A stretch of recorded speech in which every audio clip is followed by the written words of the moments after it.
Hello there, how are you? This is Elliot Jamalto, talking about Sentinel EMS Enterprise. I would like to show you how to modify some of the settings of Sentinel EMS Enterprise after the Sentinel EMS is installed on your machine.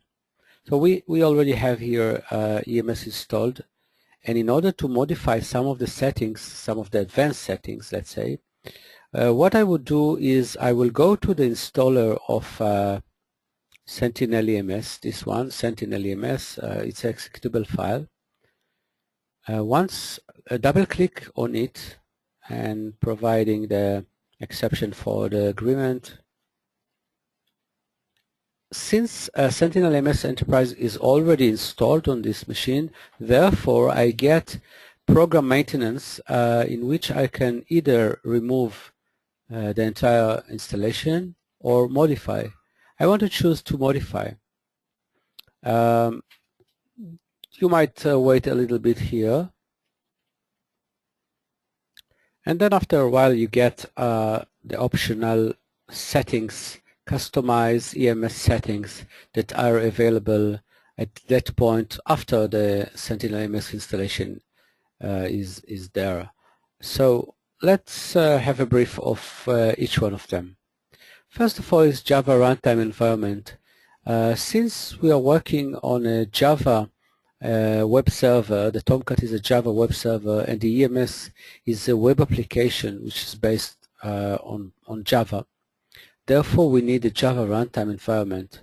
So if you need to make changes in where Java runtime environment is on that machine, you can click on it and go to next, and then provide the details of the path where the Java runtime environment is located on this machine. Let's go back. This was about Java. Database settings. Let's mark it and go to next. This means that you want to provide to Sentinel EMS the location, the parameters, the settings of where is the database to be used. Normally the database here it uses the database that is located on this machine. You can see it by the fact that the machine is the local host. But you can specify some other place where you want the database to be located, maybe on another machine, and therefore you are able to connect to another database, another machine database, etc. What about SSL?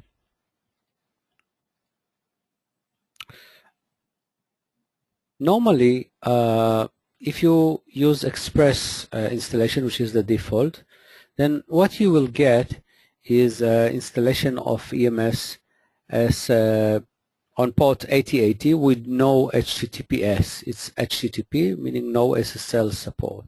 However, you can do these two things. Either just change the port that EMS web application, or maybe the Tomcat, let's say, is listening on this port, or you want maybe to create an SSL and get the default 8443, or maybe change it. And by creating an SSL, you're able to use it a more secure way of communication, of course. And it's up to you to decide what is the usage and what is the port that is convenient for you. Let's go back. See what are the other things that you can customize following the installation of the EMS Enterprise. Next is Rms Enforcement. Sentinel EMS Enterprise can work with either RMS or Sentinel Cloud or third party. Suppose that you want to add Rms Enforcement method, so you choose it and go and continue there.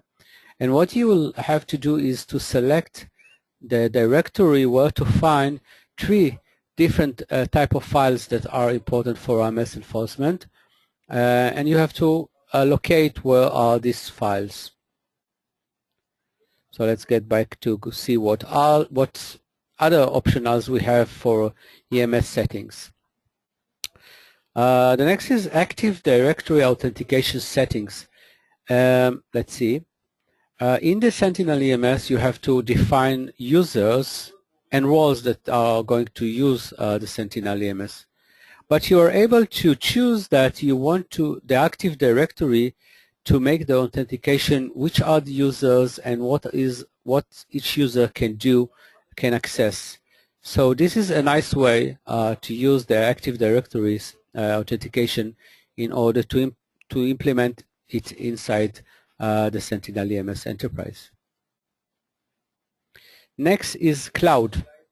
As said before, the Sentinel EMS Enterprise can work with cloud enforcement. So if you want cloud enforcement, of course, before going on, you have to purchase it and call Sentinel and call Gemalto sales in order to get the cloud support.